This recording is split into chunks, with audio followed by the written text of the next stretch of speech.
Good evening, good evening. चलो भाई start करें। तो भाई हेट्रोसाइक्लिक के आईयूपीएसी की बात हो रही थी, है ना। IUPAC, international union of pure and applied chemistry. मेरा गला 4 दिन से दर्द हो रहा है, अच्छी मेडिसिन। गला क्यों दर्द हो रहा है? भाई मेडिसिन तब बताई जाती है, और वैसे भी मेडिसिन बताने का काम डॉक्टर का है ना।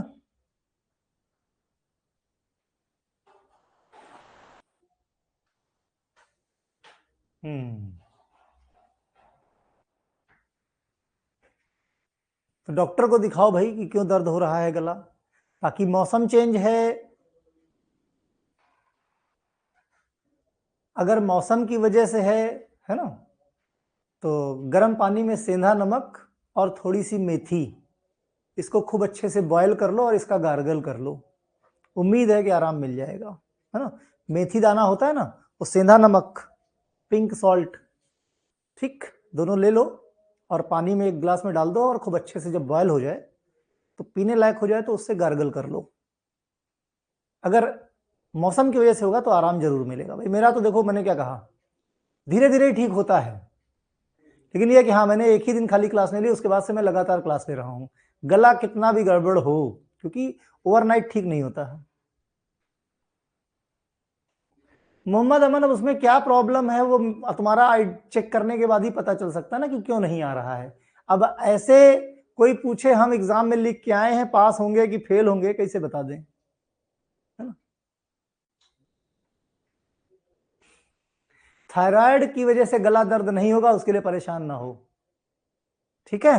चलो भाई, अब पॉइंट पे आ जाओ। आईयूपीएसी थोड़े से बात करेंगे, थोड़ा नियम कानून की। जब आईयूपीएसी की बात चालू हुई ही है, थायराइड 1% नहीं, उस चीज को लेकर टेंशन मत लेना, इतना थायराइड में दर्द नहीं होता, तो वो निगेटिविटीज दिमाग में मत लाओ, कुछ नहीं है। नमक पानी का गार्गल करो, मेथी दाना लगा के गार्गल करो, ठीक हो जाएगा।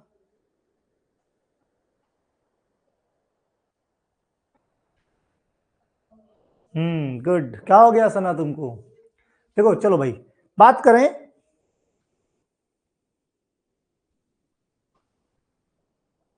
डे बाय डे सही होगा।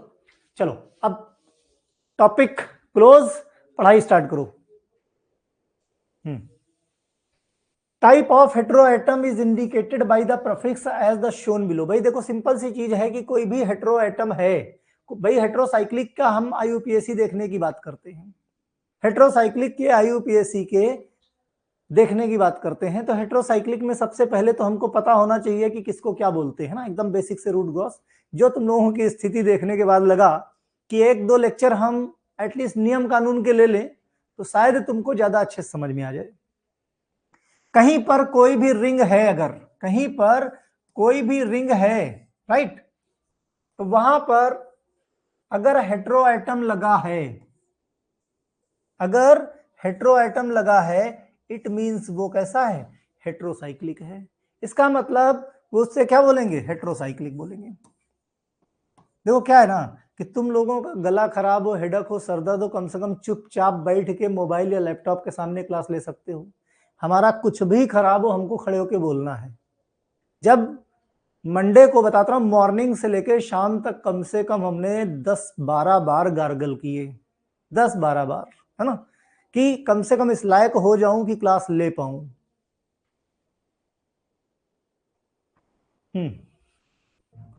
सबके देखो, सब सेम हियर सेम हियर, सब बीमार चल रहे हैं। ठीक है।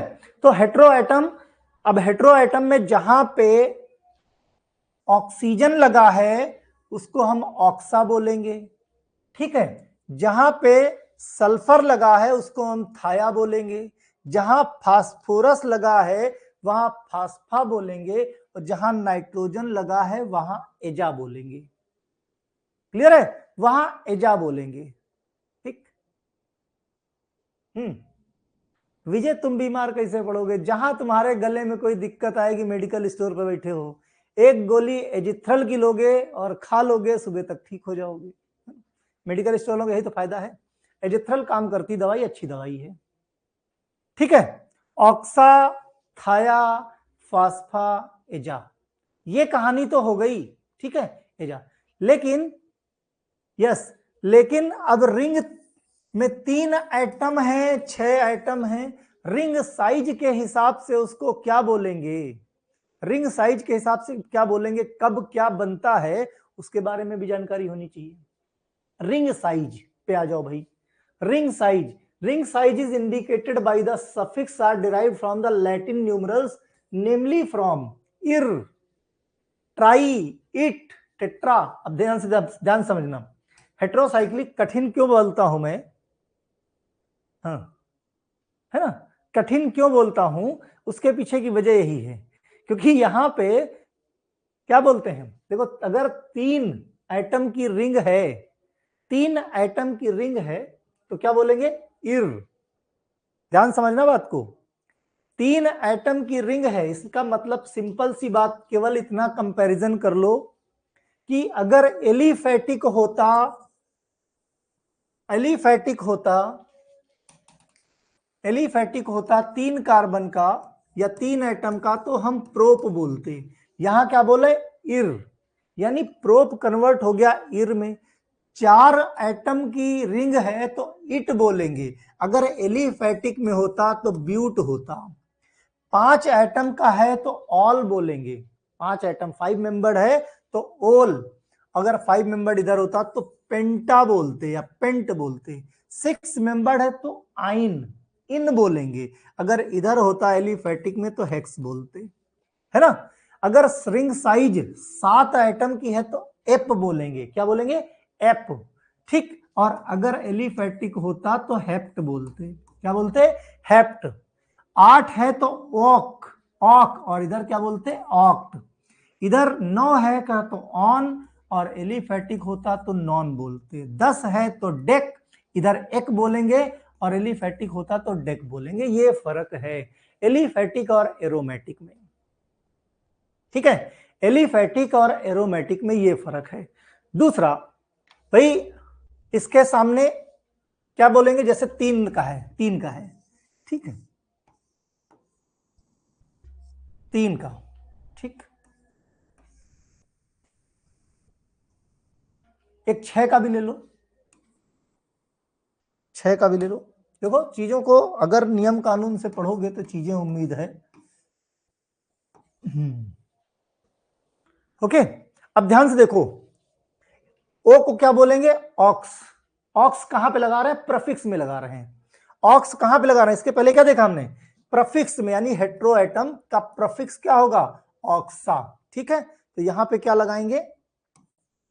ऑक्सा। 3 एटम का है तो क्या लगाएंगे? इर। ठीक है, इर। फिर उसके बाद यहां पे सल्फर है, सल्फर को क्या करेंगे? थाया प्लस इर। ध्यान से देखते चलो। फिर इधर क्या है? इधर 6 मेंबर्ड है, 6 मेंबर्ड को आइन बोलते हैं। यहां पे क्या है? ऑक्सा, ऑक्सा प्लस इन। बताओ भाई, इतनी चीज समझ में आई है? अभी 2 चीजें हमने लगाई, 2 चीजें लगाई, अभी यहां पे सफिक्स नहीं लगा है ना। अभी जो बाद वाला सफिक्स है वो नहीं लगा है। हमने क्या किया? हेट्रो एटम कौन सा है उसको प्रफिक्स में लगा दिया, रिंग साइज को हमने लिख दिया। अब बाद में क्या लिखते हैं? सबसे लास्ट में लिखते हैं डिग्री ऑफ अनसैचुरेशन।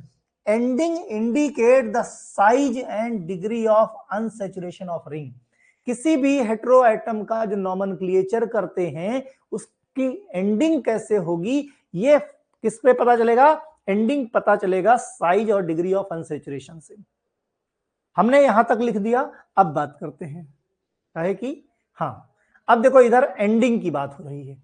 एंडिंग में 3 का है, अगर सैचुरेटेड है 3 का, तो 3 को क्या लिखते हैं, इर। याद करो 3 को क्या लिखते हैं, इर। ये था, क्या लिखा हमने, ऑक्सा प्लस 3 का इर लिखा।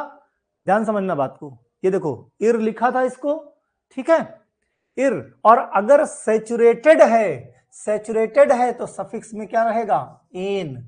क्या रहेगा, एन, ठीक है। तो क्या नाम हो जाएगा, ऑक्सीरेन। ऑक्सीरेन क्या हो जाएगा, ऑक्सीरेन। बताओ भाई, इतनी चीज समझ में आई, ऑक्सीरेन। अगर इसी में अनसैचुरेशन कर दिया जाए, अनसैचुरेशन कर दिया जाए तो क्या हो जाएगा, ऑक्सीरीन।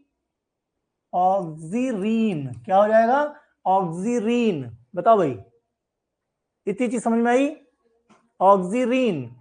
ठीक वहीं पर अगर 4 कार्बन का 4 एटम हैं, 4 एटम हैं, 4 एटम, कुछ नहीं, कोई डगर मुश्किल की नहीं है, यहां तो पास होके चले आए, ये तो मामूली सी चीजें हैं, प्रैक्टिस करोगे तो समझ में आए। एक छोटी सी टेबल है खाली, एक छोटी सी टेबल है, देखो इस टेबल को पढ़ने का तरीका बता देता हूं एक बार। मैंने कल कहा भी था तुम लोगों से कि बना लेना इसको। इसमें 2 चीजें हैं, एक ब्लू से लिखा है इर, है ना, सब टेबल का कमाल है ये टेबल। देखो इसमें जो टेबल है जो ब्लू से लिखा है, ये रिंग का साइज बताता है, रिंग का साइज। इर लिखा है, आई आर, इर लिखा मतलब 3 एटम की रिंग है। और जो बाद में रेड से लिखा है वो डिग्री ऑफ सैचुरेशन या अनसैचुरेशन बताता है, ठीक है। जैसे यहां पे देखो 4 एटम की रिंग है, तो 4 एटम को क्या बोलते हैं, इट बोलते हैं, इट। यानी ब्लू से, देखो यहां पे भी वही चीज तो पढ़ाई थी, 4 एटम से इट, 5 एटम को ओल। बोलो भाई, ठीक। अब देखो यहां पे 5 एटम का ओल, ब्लू वाला हमने क्या कहा, जो ब्लू से लिखा है वो रिंग का साइज से डिनोट होता है। जो ब्लू है वो रिंग के साइज को डिनोट करता है, और जो रेड से है वो डिग्री ऑफ अनसैचुरेशन है या सैचुरेशन है। 7 से है तो इफ, और सैचुरेटेड है तो एन। वही अगर अनसैचुरेटेड हो जाएगा तो आइन, ठीक है, आइन। और 6 मेंबर्ड है तो सिर्फ INE लग जाएगा, इन मतलब 6 मेंबर्ड, और ई लग जाएगा अगर अनसैचुरेशन है तो, ठीक है। 3 में इर और अनसैचुरेशन है तो आइन। सिर्फ और सिर्फ टेबल अगर तुमको समझ में आ गई अच्छे तरीके से, तो प्रैक्टिस करते करते अपने आप जो चीजें ब्लू से लिखी हैं वो रिंग के साइज को डिनोट करती हैं, वो रिंग के साइज को, हाँ, रिंग के साइज को। जो रेड से है वो सैचुरेशन या अनसैचुरेशन बताता है। बस 3 चीजें हैं एक्सेप्शन में। नाइट्रोजन अगर कभी भी सैचुरेटेड रिंग में है तो यहां पे सैचुरेटेड रिंग में जहां इरेन होता था वहां इरिडीन हो जाएगा, 4 मेंबर्ड में जहां इटेन होता था वहां इटिडीन हो जाएगा, 5 मेंबर्ड में जहां ओलेन होता था वहां ओलिडीन हो जाएगा। बाकी 6, 7, 8 के लिए सेम रूल यहीं पे लागू होगा। सिर्फ 3, वो भी सैचुरेटेड में, सैचुरेटेड रिंग है तो सिर्फ 3, 4, 5 के लिए अगर नाइट्रोजन हेटेरोएटम है तो ये नियम बदलता है, मींस ये 3 एक्सेप्शन में है। बाकी पूरी हेटेरोसाइक्लिक केमिस्ट्री में यही टेबल यूज हो रही हैं, यही टेबल यूज हो रही हैं सैचुरेटेड अनसैचुरेटेड के केस में। बस दिमाग में रखना कि इर, इट, ओल, इन, इप, ओक, ओन, इक, है ना। मींस जो ब्लू से है वो रिंग साइज को डिनोट करती है, और सैचुरेटेड अनसैचुरेटेड है, सैचुरेटेड अनसैचुरेटेड है तो वो जो रेड से है उससे पता चल जाएगा। बताओ भाई, थोड़ा भेजे में घुसा, टेबल में ही सब कुछ है। टेबल देख के पता चल जाएगा वो 3 मेंबर्ड है कि 4 मेंबर्ड है कि 5 मेंबर्ड है कि 7 मेंबर्ड है कि 8 मेंबर है या 9 मेंबर्ड है। अब कितना चीजें सोच के देखो, इसी टेबल से आसान हो गई। तुमको मालूम है कि भाई इर से क्या होता है? मालूम है इर से क्या होता है, इर मतलब क्या, 3 मेंबर्ड, एन मतलब सैचुरेटेड, एन मतलब सैचुरेटेड। ठीक, अब ध्यान से समझो बात को, अगर ऑक्सा लग गया, ऑक्सा लग गया तो सैचुरेटेड है, तो इसी के आगे खाली ऑक्स लगा दो तो क्या हो गया, ऑक्सीरेन हो गया। हो गया ऑक्सीरेन कि नहीं हो गया। इसी में अनसैचुरेशन हो गया तो इसके आगे ऑक्स लगा दो, क्या हो गया, ऑक्सीरीन हो गया। ऑक्सीरीन हो गया कि नहीं हो गया। वहीं पे यहां देख लो, सल्फर लगा दिया, सल्फर, ठीक, सैचुरेटेड है तो क्या हो जाएगा, थाई इटेन हो जाएगा। वहीं पे अगर अनसैचुरेशन कर दिया हमने तो क्या हो जाएगा, थाई ईट हो जाएगा। हो जाएगा नहीं हो जाएगा। वहीं पे अगर नाइट्रोजन का केस आ जाए, वहीं पे अगर केस नाइट्रोजन का आ जाए तो यहां पे क्या है, इरिडीन यानी एजा लगा दो तो क्या हो जाएगा, ए हट जाएगा, एजीरिडीन हो जाएगा। ठीक, यहां पे ध्यान से देखो, नाइट्रोजन 4 मेंबर्ड में तो क्या हो जाएगा, एज लगा दो, एजेटिडीन हो जाएगा। ठीक, यहां पे 5 मेंबर्ड में नाइट्रोजन लगा दो तो क्या हो जाएगा, एजोलिडीन हो जाएगा। क्या हो जाएगा, एजोलिडीन हो जाएगा। बोलो, इसी टेबल में लगाते जाओ और प्रैक्टिस करते जाओ, लगाते जाओ प्रैक्टिस करते जाओ, आराम से होगा कि नहीं होगा। इसी टेबल से ही सारा आईयूपीएसी निकल के सामने आ जाएगा। मान लिया 6 मेंबर्ड है, मान लिया 6 मेंबर्ड है, ठीक, यहां नाइट्रोजन लगा है, ठीक, नाइट्रोजन, तो 6 मेंबर्ड को आइन बोलते हैं, सैचुरेटेड है तो एन, नाइट्रोजन को क्या हो जाएगा, एज हो जाएगा। भाई ए हट जाएगा ना एजा का तो क्या हो जाएगा, एजीनेन हो जाएगा। क्या नाम होगा इसका, एजीनेन हो जाएगा। इसी में अनसैचुरेशन लगा दिया हमने तो क्या हो जाएगा, एजाइन हो जाएगा। क्या हो जाएगा, एजाइन हो जाएगा। वहीं पे नाइट्रोजन की जगह ओ लगा दिया तो ऑक्सीनेन हो जाएगा, यहां ऑक्साइन हो जाएगा। वहीं पे 7 मेंबर्ड है, अगर यहीं पे अगर 7 मेंबर्ड है, अगर 7 मेंबर्ड है, ठीक है, और यहां नाइट्रोजन लगा है तो क्या हो जाएगा, एज इपाइन, एजेपाइन हो जाएगा। इमिप्राजोल एमिट्रिप्टिलिन का स्ट्रक्चर याद करो, डाइजेपाम का स्ट्रक्चर याद करो, है क्या हो गया, एजे पेन, एजे पेन हो गया। और यहीं पे उसमें क्या था, डाइजापाम इमिट्रिप्टिलिन में अनसैचुरेशन था, अगर अनसैचुरेशन है तो एजेपाइन हो गया। क्या हो गया, एजेपाइन हो गया। बताओ भाई, इपाइन बोला था ना मैंने, इपाइन लगता है 7 मेंबर्ड अनसैचुरेटेड के लिए तो क्या हो गया, एजेपाइन। थोड़ा बहुत डाइजेपाम एमिट्रिप्टिलिन है, बोलो स्ट्रक्चर कुछ याद है, या कार्बामेजिपिन का।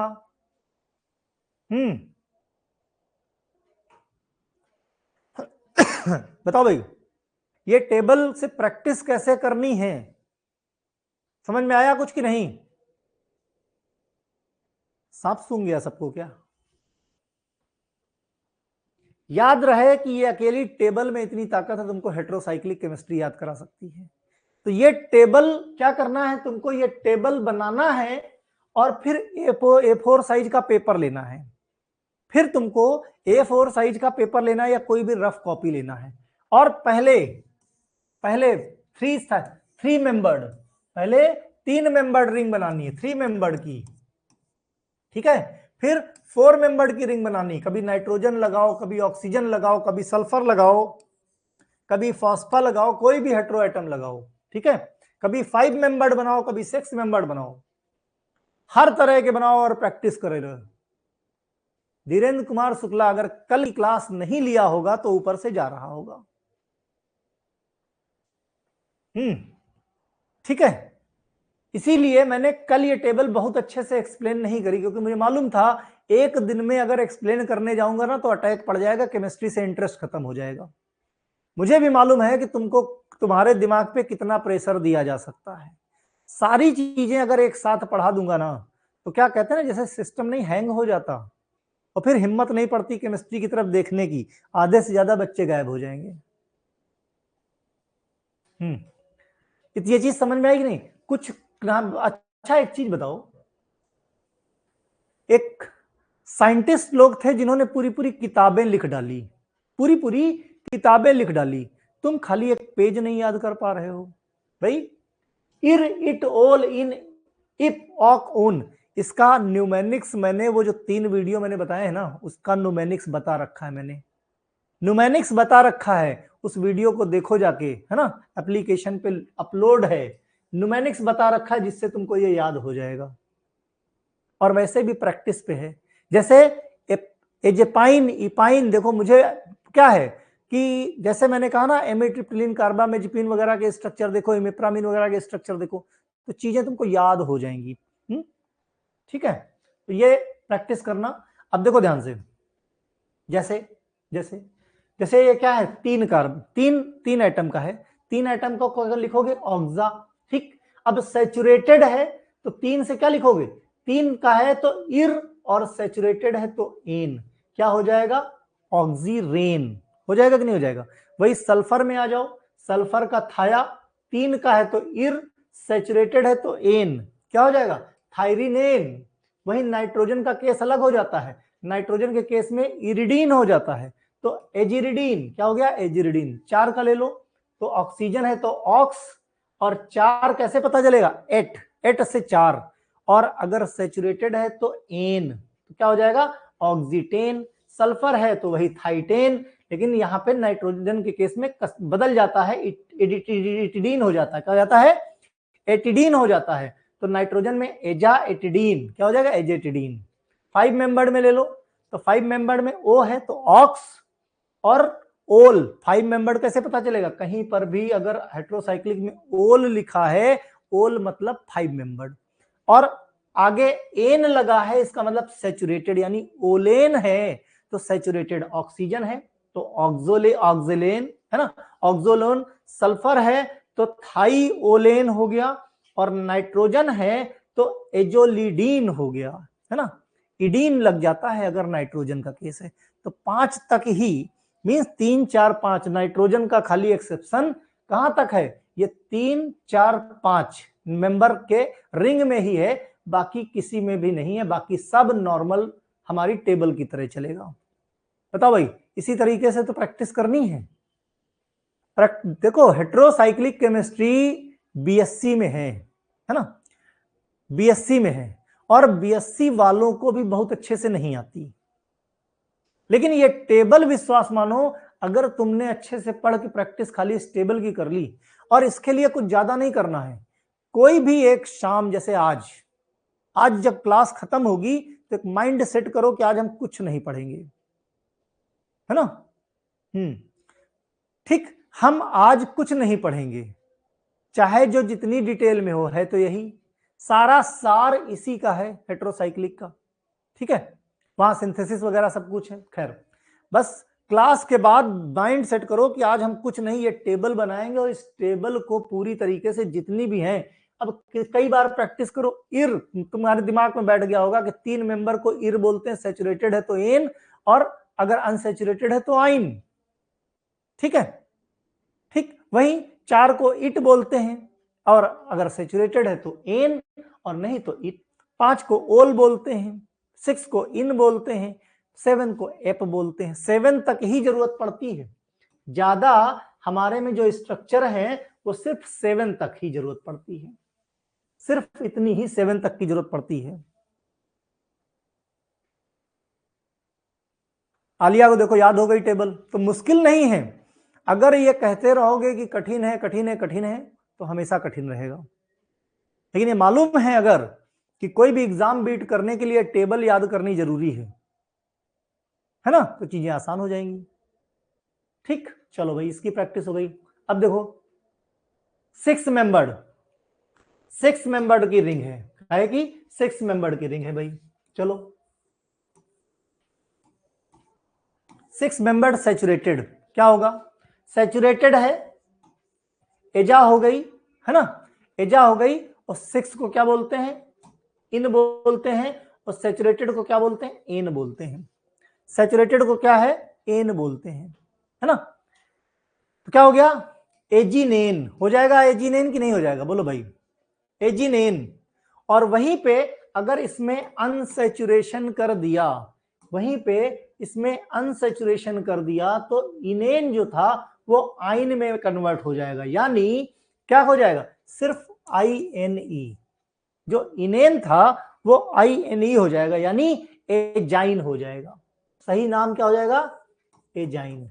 यानी अगर सैचुरेशन है, कोई बॉन्ड नहीं है, तो एजिनेन रहेगा, अगर बॉन्ड हो गया तो एजाइन हो जाएगा। बताओ भाई, इसीलिए पहले हमने 3 मेंबर्ड की प्रैक्टिस करवाई, राइट, फिर 4 मेंबर्ड की करवाई, फिर 5 मेंबर्ड की, और अभी 6 मेंबर्ड। और वहीं पे अगर तुम 7 मेंबर्ड ले लो, 7 मेंबर्ड है ना, 7 मेंबर्ड बनाना है, ठीक, 7 मेंबर्ड बनाओ, 7 मेंबर्ड। 7 मेंबर्ड में क्या, ये बॉन्ड क्या है, 7 रहेंगे, ये बॉन्ड कितने रहेंगे, 7 रहेंगे, ठीक। यहां नाइट्रोजन लगा दिया, क्या किया हमने, अनसैचुरेशन कर दिया, ठीक है, अनसैचुरेशन कर दिया।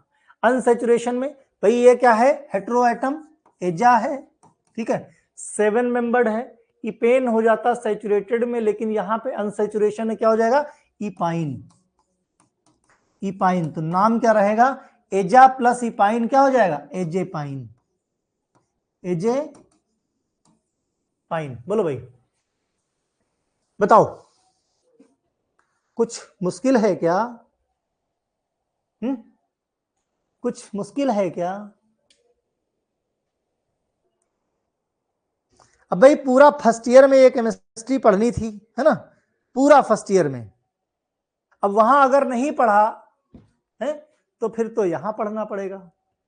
कहते हैं ना कि आप कितना भी भाग लो, जीवन में हर किसी को मेहनत करनी पड़ती है ना, हर किसी को मेहनत करनी पड़ती है। कोई बचपन में बड़ा ऐशो आराम, घर में बहुत रुपया पैसा ऐशो आराम कर लेते हैं, है ना, पढ़ाई पे भी ध्यान नहीं देते, है मेरे पास बहुत पैसा है, उन्हें आगे जाके मेहनत करनी पड़ेगी। फिर जब जीवन में आगे जाएंगे, कहते ना कि जिसने जीवन में 12-14 साल पढ़ाई कर ली, यानी फर्स्ट से लेके 12th तक, फर्स्ट से लेके 12th तक जिसने पढ़ लिया, और इसमें भी खासकर जो जागरूक हो गया 11th और 12th में, जीवन के ये जो 2 साल होते हैं ना, वैसे तो 4 साल होते हैं, 9th 10th 11th 12th, जो 9th में सुधर गया, समझे, वो जीवन में जो चाहे, जो टारगेट हो वो पा सकता है। विश्वास मानो, पढ़ाई में इतनी ताकत है। अगर कोई बच्चा 9th क्लास में जागरूक हो गया और टारगेट बना ले कि हमको ये एग्जाम बीट करना है, तो 12th के बाद सारे एग्जाम दिए जाते हैं। किसी एग्जाम की इतनी ताकत नहीं, और इस बच्चे को किसी कोचिंग की जरूरत नहीं, किसी, ना ऑनलाइन ना ऑफलाइन, किसी कोचिंग। अगर उनके 9th 10th 11th 12th के कॉन्सेप्ट क्लियर हो गए तो हिंदुस्तान में ऐसा एग्जाम है ही नहीं हाई लेवल का जो बच्चा बीट नहीं कर सकता, समझे। फिर भी मैं कहता हूं 9th में न जागा, 11th 12th जीवन के 2 साल अगर बच्चे ने अपने आप पे कंट्रोल कर लिया तो आगे के पूरा जीवन उसके कंट्रोल में रहेगा। और जिसने 12th तक पढ़ाई नहीं करी और 12th के बाद जागे, अगर 12th के बाद जागे तो उसके बाद फिर आगे पूरा जीवन पढ़ाई करनी पड़ती है, आगे पूरा जीवन पढ़ाई करनी पड़ती है, यही फर्क है। बात समझे, ठीक है। आरआरबी का एग्जाम देने के बाद में बेटा पहले पढ़नी पड़ेगी, आरआरबी के एग्जाम में भी केमिस्ट्री से क्वेश्चन आते हैं। फार्मास्यूटिकल केमिस्ट्री कोर सब्जेक्ट में है, रेलवे रिक्रूटमेंट बोर्ड के एग्जाम में। भाई तुम लोगों में से जितने भी हो यहाँ पे, जितने भी हो XYZ, फैक्ट बताता हूं, 1-2 को छोड़ दिया जाए तो 12th तक पूरी तरीके से जागरूक नहीं थे। जितने भी हो पूरी तरीके से दावे के साथ कह सकता हूं कि 11th 12th में पूरी तरीके से जागरूक नहीं थे। अगर जागरूक हो जाते तो बायो साइड से फार्मेसी कर रहे हो, इसलिए हर किसी के दिल में सपना जरूर था डॉक्टर बनने का। 10th 12th में अगर पूरी तरह जागरूक होते तो जो तुम लोग ये DRX लिखते हो ना, ये DRX का X कब का हट गया होता और DR लिख रहे होते, राइट?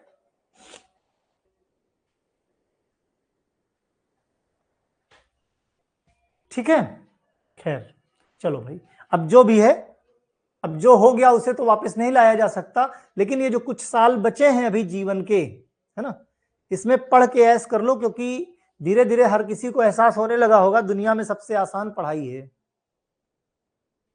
दुनिया में सबसे आसान पढ़ाई है, क्योंकि जिस दिन अब तुम में से जितने हैं सबने हॉस्पिटल ट्रेनिंग करी होगी, मुसीबतें धीरे धीरे करके दिखना शुरू हो गई, दिखना शुरू हो जाती हैं ट्रेनिंग टाइम पे ही, बड़ी मुश्किल से ट्रेनिंग लगती है, ट्रेनिंग में भी रुपया लेते हैं, है ना, फिर वहां पे भी समस्याएं होती हैं, तो रियलाइजेशन अभी सिर्फ समस्याएं 1% आई हैं, 1%। सोच के देखो, जब तुम लोगों ने डिप्लोमा में एडमिशन लिया था या जब से संभाला तुमने हो, है ना, सिर्फ खाली एक अरे यार कौन पढ़े, बहुत मुश्किल काम दुनिया में पढ़ाई है, जल्दी पढ़ाई खत्म हो जाए, और जिस दिन से पढ़ाई खत्म हो गई आज हर किसी को यही लग रहा होगा कि ये पढ़ाई ही सबसे अच्छी थी। अभी क्या है, जीवन में जब कोई रोजगार शुरू करोगे ना, या कोई जॉब करना शुरू करोगे, भले गवर्नमेंट जॉब क्यों ना हो, तब असली समस्याएं शुरू होंगी, है ना, ये तो कुछ नहीं है। इसीलिए कहता हूं कि पढ़ के कम से कम अच्छी नौकरी, नहीं तो मेडिकल स्टोर वगैरह खोल के बैठ जाओगे ना, है ना, तो आज कस्टमर आ रहा कि नहीं आ रहा, कल आ रहा कि नहीं आ रहा, बगल में एक मेडिकल स्टोर खुल गया, फिर सामने एक मेडिकल स्टोर खुल गया, अरे यार फिर क्या होगा, 10 तो कस्टमर थे, 10 में से लो 4 बट गए। हमेशा ये समस्याएं बढ़ती जाएंगी, पॉपुलेशन बढ़ रही है, हर चीज में कंपटीशन बढ़ता जाएगा। अरे यार बगल में तो ऑनलाइन फार्मेसी हो गई, अभी तुम पूरे दाम पे दवाएं देते थे, कल को 20% डिस्काउंट पे भी कोई नहीं लेने आ रहा। इसलिए दुनिया में सबसे अच्छा काम पढ़ाई है, सबसे आसान काम पढ़ाई है, और पढ़ाई के समय अगर पढ़ाई नहीं किया तो फिर बाकी जीवन कंपटीशन में, है ना। अब तो मजदूरी में भी कंपटीशन हो गया है, मजदूरी में भी कंपटीशन, है ना।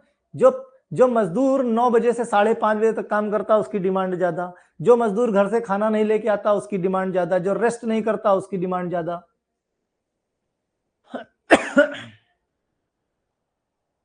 चलो भाई ठीक है, तो compound with the maximum number of the non cumulative double bond is regarded as the parent compound monocyclic. अगर एक सिंगल साइक्लिक चेन है तो जो भी हेटेरो एटम है अगर सिर्फ एक है तो उसको हम प्रियोरिटी देंगे किसी भी फंक्शनल ग्रुप से ज्यादा।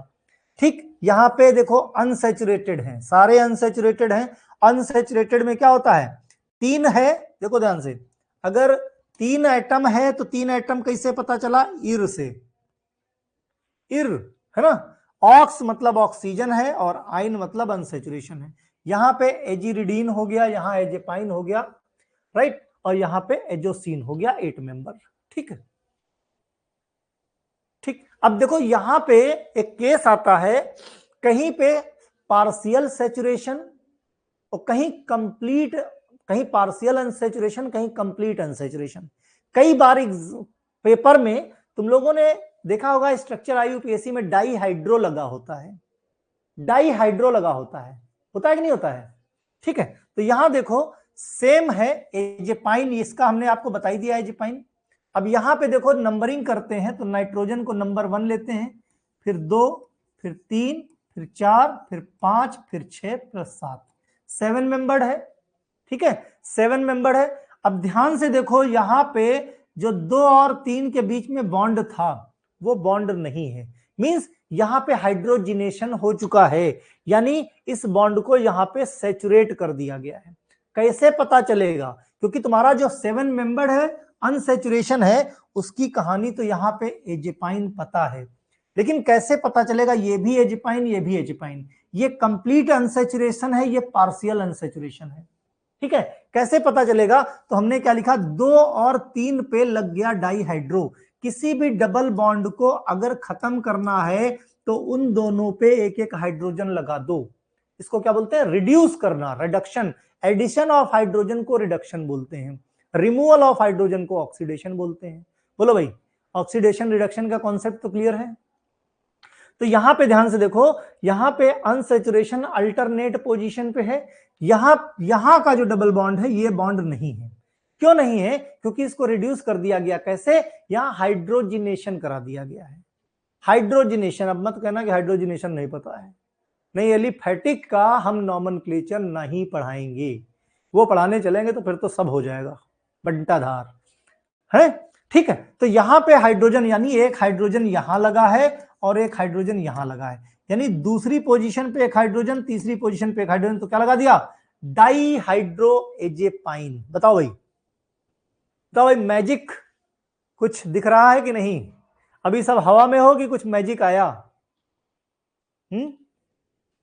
भाई स्ट्रक्चर आई यूपीएससी में साल भर dihydro, trihydro, tetrahydro ये सब पढ़ते थे कि नहीं पढ़ते थे? पढ़ते थे ना? तो डाई हाइड्रो, जब बच्चे बहुत कंफ्यूज हो जाते थे, हम कहते हैं अच्छा कोई बात नहीं, डिप्लोमा लेवल पे ये डाई हाइड्रो ट्राई हाइड्रो का कॉन्सेप्ट हटा दो, है ना? ठीक है, नहीं लिखोगे तो चल जाएगा। लेकिन वो डाई हाइड्रो कहां से आता था? यहीं से आता था।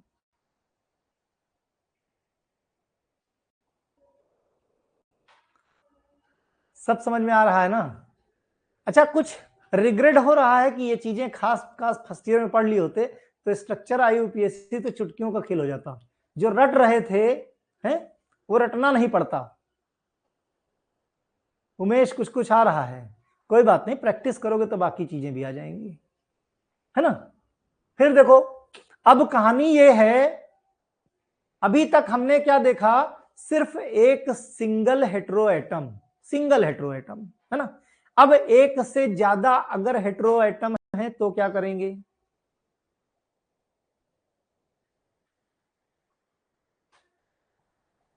है, ठीक है, एक से ज्यादा तो क्या करते हैं? अब मान लिया किसी भी तरह का कोई सब्स्टिट्यूशन है, ठीक है, मान लिया कोई सब्स्टिट्यूशन है, यहीं पे लगा दिया हमने भाई, ये CH3 लगा दिया, ठीक है।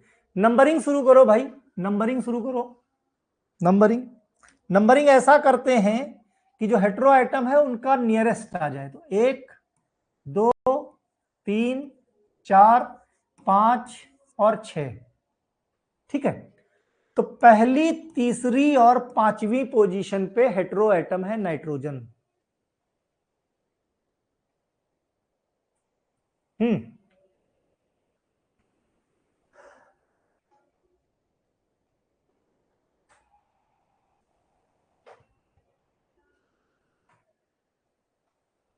क्या बात है।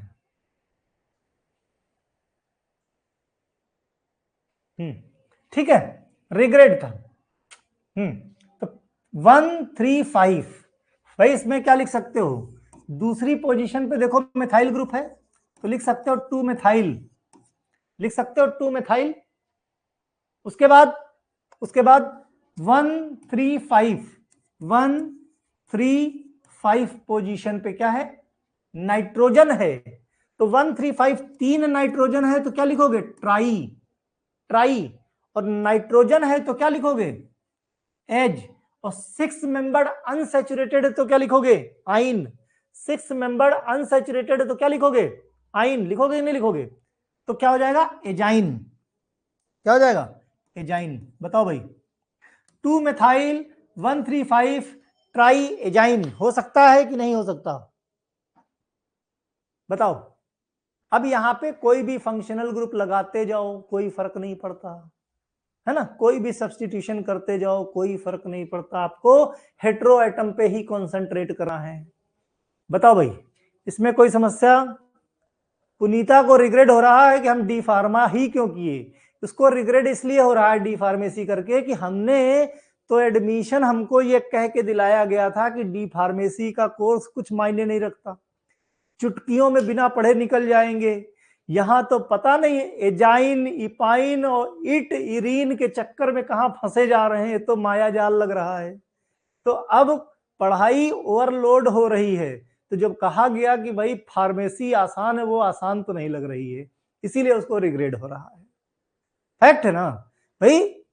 जो भी बहुत सारी लड़कियां हैं जो शादी के बाद फार्मेसी कर रही हैं, तो उनको घर वालों ने क्या है थोड़ा सा बताया कि एक काम करो कि फार्मेसी कर लो, वो भी डिप्लोमा, छोटा सा कोर्स है ना, तो बड़े आराम से हो जाता, पढ़ना लिखना कुछ पड़ता नहीं है, बैठे बैठे ही हो जाता है। और जिन कॉलेज में बात किया, कॉलेज वालों ने भी अरे सर आने की जरूरत नहीं है, हम इंटरनल मार्क्स दे देंगे, एग्जाम में भी पास करवा देंगे, एडमिशन लिया कि तुम्हारा समझ लो डिप्लोमा हो गया। और सच्चाई यहां है ना, फैक्ट यहां है। इसीलिए जो बाहर है उसको नहीं अंदाजा है कि डिप्लोमा की पढ़ाई कैसी है। यस, कुछ कॉलेज वालों ने कहा फीस समय पे दे दो, खाली बस पास हो जाओगे। क्लियर है ना। तो ये पॉइंट क्लियर है। अब यहां मिथाइल की जगह इथाइल लगा दो, क्लोरो लगा दो, बस बदलते जाओ। पिंकी के साथ भी देखो यही स्कैम हुआ है। पढ़ाई करके एग्जाम पास किया है। यस मैक्सिमम लोग इस बात से एग्री करेंगे कि क्योंकि मेरे पास तो मतलब हर तरह के लोगों का फोन आता है ना। खैर ये चीज क्लियर है। अब यहीं पे देखो, यहीं पे ये 6 मेंबर्ड था, 6 मेंबर्ड में क्या था, 6 मेंबर्ड में बदल गया खाली आइन। सिर्फ ध्यान से देखो, कुछ बदलता नहीं है, कुछ नहीं बदला, सिर्फ बदला क्या, सिर्फ बदल जाता है सफिक्स। 6 मेंबर्ड है तो आइन, और यहीं पे 5 मेंबर्ड होता तो ओल हो जाता। वही बगल में देखो, बगल में देखो, 3 है नाइट्रोजन, 1 2 3 4 5। अब तीसरी पोजीशन पे हम मिथाइल ग्रुप लगा देते हैं, ध्यान से देखना। तीसरी पोजीशन पे हमने मिथाइल ग्रुप लगा दिया, ठीक है, तीसरी पोजीशन पे मिथाइल ग्रुप लगा दिया। अब क्या लिखोगे इसका यूपीएससी, 3 मिथाइल, ध्यान से देखो सिमिलरिटी अभी बता रहा हूं, है ना, 3 मिथाइल। उसके बाद क्या है भाई, प्रीफिक्स में क्या लिखोगे, हेटेरो एटम कितने हैं, 1 2 4, 1 2 4, कितने, 3 है ना, 1 2 4 पोजीशन पे 3 नाइट्रोजन लगे हैं, 3 नाइट्रोजन है तो क्या लिखोगे, ट्राई। अब 5 मेंबर्ड अनसेचुरेटेड है तो क्या लिखोगे, ओल। तो और नाइट्रोजन लगे हैं तो 3 नाइट्रोजन, 3 नाइट्रोजन को क्या लिखोगे, एज, यानी ट्राई एजा। और 5 मेंबर्ड अनसेचुरेटेड को ओल, तो क्या हो जाएगा, एजोल। अब ध्यान से देखने वाली बात सिर्फ इतनी है, यहां पे देखो 3 नाइट्रोजन है ना, 3 नाइट्रोजन है, 2 मिथाइल ट्रायाजीन, ट्रायाजीन, यहां पे 3 मिथाइल ट्रायाजोल। यानी सिर्फ फर्क किसका है, ओल का और आइन का, ओल और आइन का फर्क है, ओल और आइन का फर्क है। ओल और आइन, अगर 6 मेंबर्ड है तो आइन लिखेंगे, 4 मेंबर्ड है तो ओल लिखेंगे। बताओ समझ में आया बात। भाई देखो, बच्चे हेट्रोसाइक्लिक केमिस्ट्री के आईयूपीएससी से निराश हो रहे हैं, है ना, तो इतना भी मुश्किल नहीं है, मैं फिर कहूंगा, है ना, इतना भी मुश्किल है। मैंने तो पूरी पीपीटी बना रखी थी कि हर तरह से तुम्हारा एकदम तैयार करवा देंगे, फिर एमसीक्यू करवा देंगे। लेकिन अब देखने के बाद यही लग रहा है मुझे कि अब हेट्रोसाइक्लिक केमिस्ट्री का आईयूपीएससी कम से कम बंद कर देना चाहिए, नहीं तो बच्चे क्लास छोड़ के भाग जाएंगे, जो महसूस हो रहा है। है ना, क्योंकि बच्चों के अंदर निराशा की लहर है। और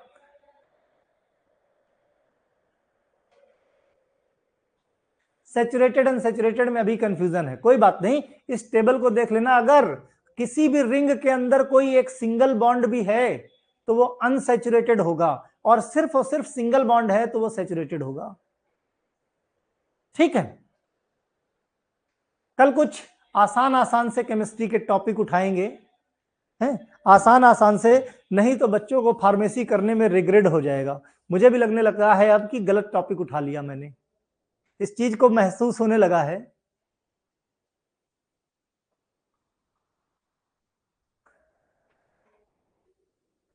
फार्माकोलॉजी से केमिस्ट्री अब हार्ड लग रही है।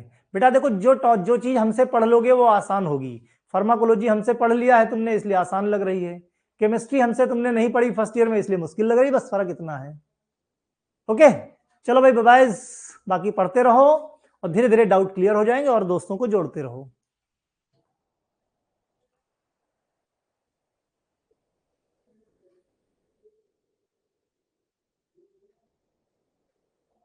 चलो बाय।